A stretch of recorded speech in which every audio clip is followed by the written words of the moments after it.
For the first time in 32 years, the World Cup is back on American soil, the biggest one ever, and the United States gets to host it.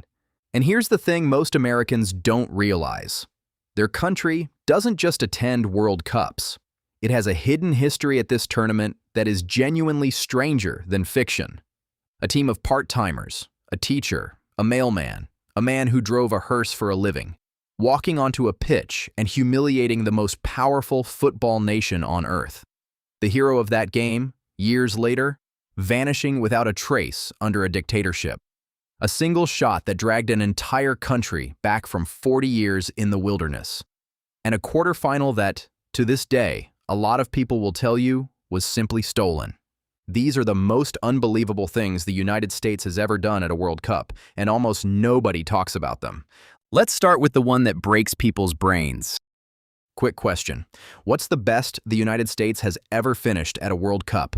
Most people guess something recent.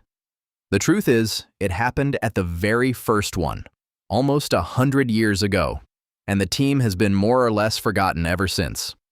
It's 1930, the first World Cup, in Uruguay. The United States sends a squad of amateurs and semi-pros, several of them British-born immigrants working in American mill towns. Guys with ordinary day jobs who played football on the weekend. They were big, strong, physical lads. So physical that the French reportedly took one look at them and nicknamed them the shot putters. Everyone expected the shot putters to get knocked over and sent home. Instead, they win their first game against Belgium, 3-0. Then they beat Paraguay, also 3-0. And in that Paraguay game, an American forward named Bert Patenaude does something no human being had ever done before. He scores 3 goals in a single World Cup match, the first hat trick in the history of the tournament. An American, in 1930, and get this, the record was so badly documented that FIFA didn't officially credit him with it until 2006, 76 years later. 2 wins, 2 clean sheets, and just like that, the United States is in the semi-finals of the World Cup. Sit with that for a second. To this day, through every golden generation, every modern superstar, every billion-dollar push to grow the game, no American men's team has ever finished higher than that 1930 side did. The run ends against Argentina, and it ends rough. Early on, an American player goes down injured, and remember, this is 1930, decades before substitutions are allowed. So the United States has to play most of the match a man short, against one of the best teams on the planet. They get overwhelmed and lose 6-1. But it doesn't change the headline. A team of part-time shot putters that nobody believed in reached the Final Four of the first ever World Cup, and then history basically filed them under forgotten. That was the warm-up, because 20 years later, the United States did something even harder to believe. It's the 29th of June, 1950 in Belo Horizonte, Brazil, and what's about to happen here will get called, for decades, the greatest upset in the history of football. On one side, England. The self-proclaimed inventors and kings of the sport, playing in their first ever World Cup, absolutely loaded with full-time professional stars, one of the favorites to win the whole thing. On the other side, the United States. And you have to understand who these men actually were. This was not a professional team. The goalkeeper, Frank Borghi, drove a hearse for his family's funeral home. Others were a teacher, mailman, factory workers, a dishwasher. They had regular jobs, and they were about to play the best team in the world. The bookmakers had England at around 3-1 to win the entire tournament. They had the United States at 500-1.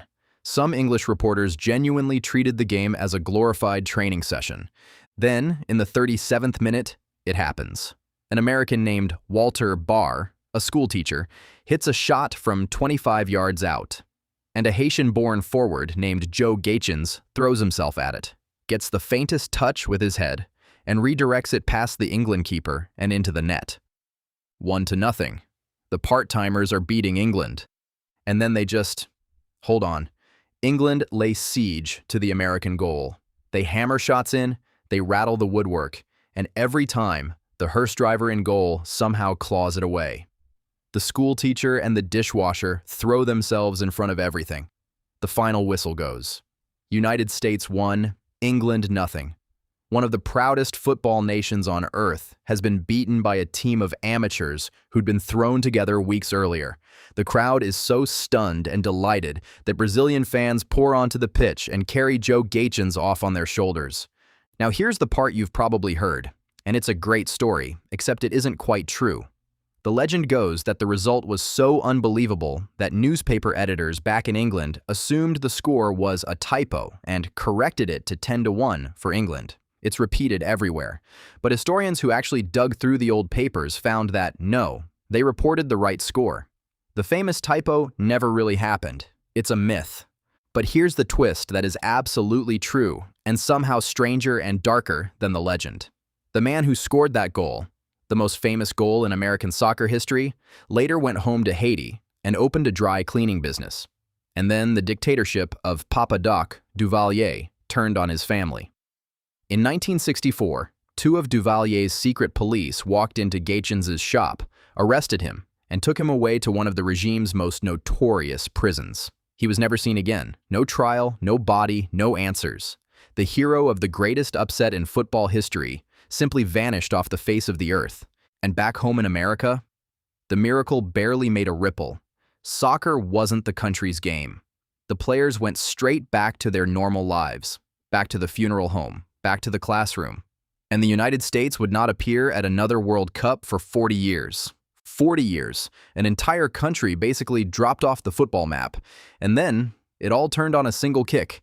It's 1989 in Trinidad, the last qualifier, win or go home. If the United States loses or even draws, the drought rolls into a fifth decade. In the 30th minute, a defender named Paul Caligiuri picks up a bouncing ball, takes one touch, and lofts a dipping left-footed shot from way outside the box. It loops over the keeper and into the net. 1-0. They later called it the shot heard round the world because that one goal sent the United States to the 1990 World Cup, their first in 4 decades, and lit the fuse on the entire modern era of American soccer. No qualification that day, and maybe there's no World Cup on home soil now. Which brings us to 2002, and the run that ended in pure fury. By now, the United States finally has a real golden generation. Claudio Reyna, a fearless young Landon Donovan, and Brad Friedel pulling off saves in goal that border on the supernatural. First, they shock Portugal in the group stage, winning 3-2. Friedel even saves a penalty along the way. Then comes the round of 16, against the one team that matters most to an American fan, Mexico.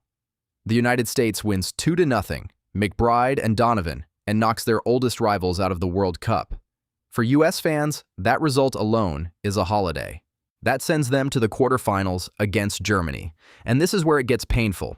Germany scores first through Michael Ballack. But early in the second half, the United States wins a corner. The ball bounces around the box, and an American shot is heading straight for the open goal, when a German midfielder named Torsten Frings sticks out his arm, standing right on the goal line, and stops it with his hand. By the letter of the law, that's a penalty kick and a red card. It would have changed everything. The referee doesn't give it.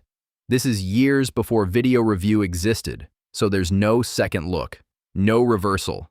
The call just stands. The United States loses 1-0 and goes home. To this day, ask an American soccer fan about Torsten Frings and watch their face change. That one uncalled handball ended what was, at the time, the best run a U.S. team had ever managed in the modern era.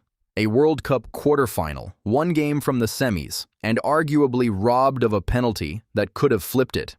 And if you think that was a cruel way to go out, it happened again. 2010, South Africa. The United States is fighting just to escape its group, and in the match against Slovenia, they score a perfectly good late goal to win it, and the referee waves it off. No explanation given. To this day. Robbed one more time. So it all comes down to the final group game against Algeria. Win, and they go through. Anything less, and they're on a plane home. The match grinds deep into stoppage time. Still 0-0. The Americans throwing everyone forward. And then it happens. The goalkeeper, Tim Howard, catches the ball and instantly hurls it out to launch a counterattack. The ball races up to Donovan, out to Altidore, a low cross into the box. The keeper can only parry it, and Landon Donovan arrives to smash the rebound into the net. 91st minute, 1-0. The United States wins the group on the very last kick of the game. It is, to this day, the most famous goal in the country's history, the moment American soccer genuinely woke up. Grown men crying in bars, entire offices erupting. After a century of near misses and robberies, a team that was 30 seconds from going home found a way to survive. So put it all together, a team of forgotten shot putters reaching the semi-finals of the very first World Cup. A hearse driver and a schoolteacher pulling off the greatest upset the sport has ever seen, and then the hero vanishing into a dictatorship's prison. One looping shot dragging an entire nation back from 40 years in the dark. A quarterfinal a whole country still believes was stolen on the goal line. And then, robbed all over again, the most famous goal in the nation's history, ripped out of the very last seconds. That's the hidden history the United States carries into 2026, a country that keeps getting written off at this tournament and keeps doing something nobody saw coming anyway. And now, for the first time in a generation, they don't have to get on a boat or a plane and travel anywhere. The World Cup is in their backyard. The stadiums are theirs. The crowd is theirs. Which raises the only question that really matters. After the shot putters, after the miracle, after the shot, after the robberies, after that last-second goal in South Africa, what happens when the team nobody quite takes seriously finally gets to write the next chapter at home? We're about to find out.